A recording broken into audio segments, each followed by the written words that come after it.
Well, good morning and welcome to Zen Fits. It's a beautiful day here in Blackstone, the center of the world, but then you too are at the center of the world. So, what is our Zen Fit today? Well, the title of it is The Side Effects Will Kill You. And I want to talk about something that we're all familiar with, too much so, and that is pharmaceutical ads. They seem to come on in the evening during the news. Seems like anybody who watches the news in the evening is on drugs or needs to be. So, but I'm always curious and interested on how the drug companies successfully craft these ads so that while you're watching the visual of somebody being so happy and complete by taking the ad, while you're listening to a litany of life-threatening effects if you take the ad. Don't you find that interesting? How do they hold these two together? I'm reminded of the Mad Men, my favorite serial. Not serial, but series. And John Draper, the ad master, had the problem with the cigarette companies, had just been forced by the government to put a label on the cigarette saying it'll kill you. So they came in, how can you sell an ad? How can you sell an ad that tells you that this will kill you? You'll get cancer if you take this. They were stumped. And so Draper just said, it's toasted. This was a particularly, Lucky Strike, that was their company. And he said, it's toasted. I love that. So the ad was, well, you just, you say it's toasted. Well, anything that's toasted is going to taste good. You see, what can it hurt? If it's toasted, how can that hurt? No, it's toasted. So that you just bypass it. And so it worked, you just bypass the, in other words, what I'm looking at here and trying to explain, trying to understand myself, is ambiguity. Ambiguity. Ambiguity is not two things that are juxtaposed to each other, like this and that. These two hands are not ambiguous. Ambiguity is when both are the same. In other words, you see that? In other words, there's one hand, but there's two. That's ambiguous. Which is the real hand? There has to be one. I mean, the law of logic, the law of thinking, the law of classical logic, the logic of the reality is that of identity. Let there be one. Everything is one. Everything is one.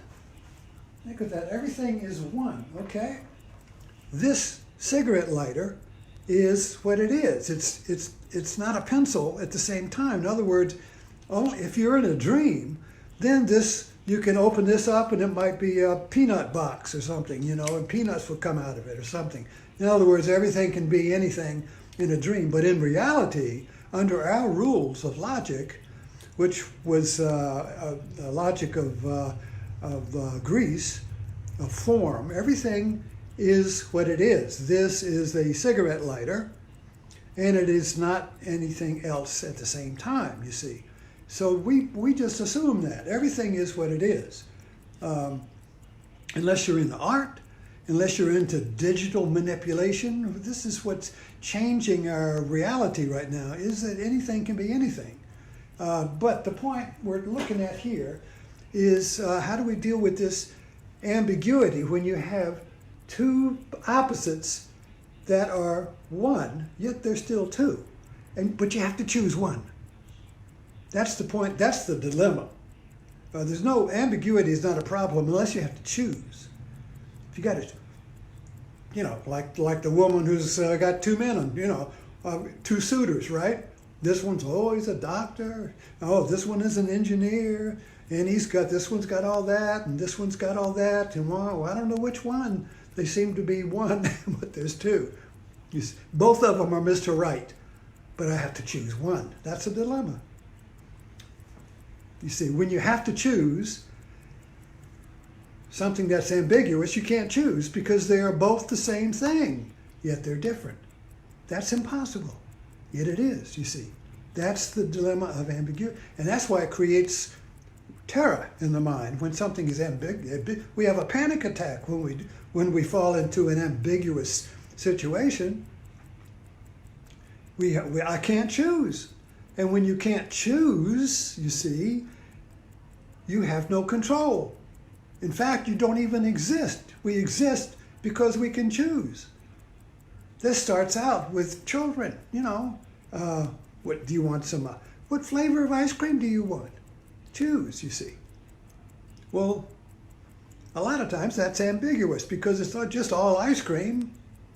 I can't choose, So this is something we play with every day. My wife, no more, do you want cereal with raisins or not raisins? You see, choose. It's the same cereal, but it's different.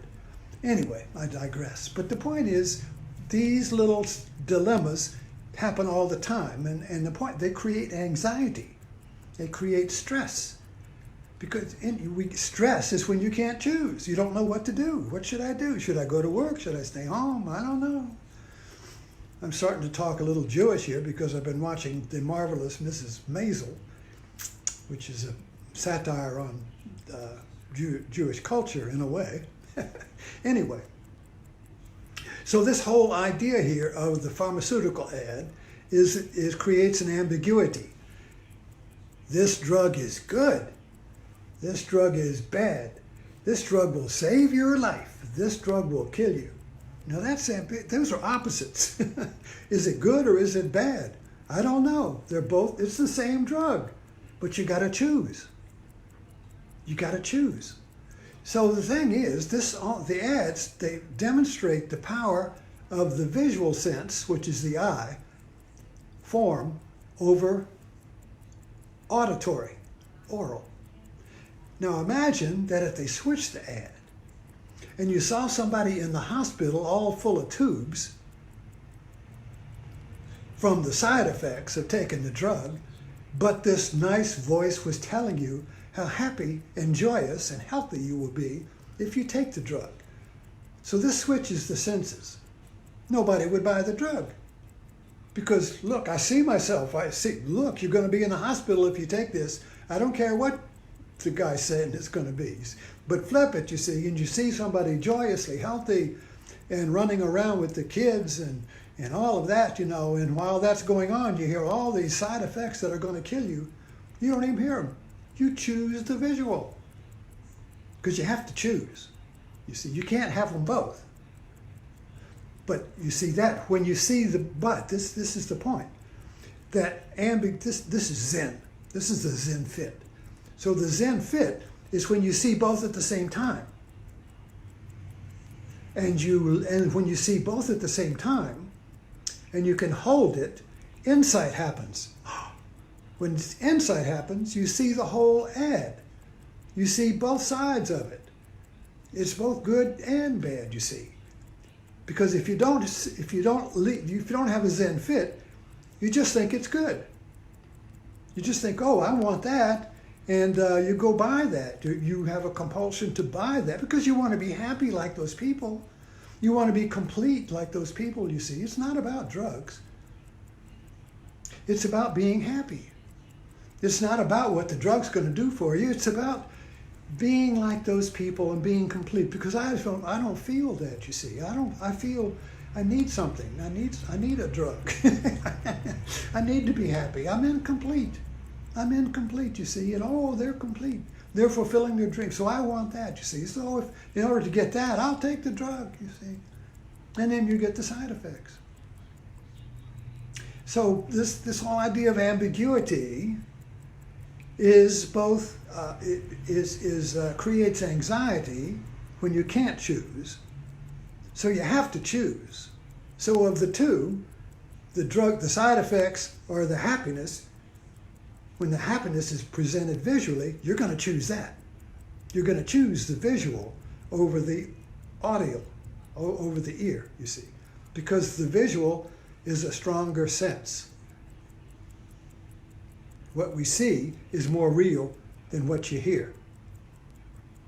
Okay, that's my Zen Fit for today. So next time you watch a pharmaceutical ad, let it be a Zen Fit for you. See if you can see the cleverness, the way it's put together. See if you can see what the manipulation here is. All ads are manipulation. Advertising is manipulation to get you to do what you don't need to do, or to get you to do for the wrong reason, you see. So, thanks for dropping in. Hope you have a Zen Fit today.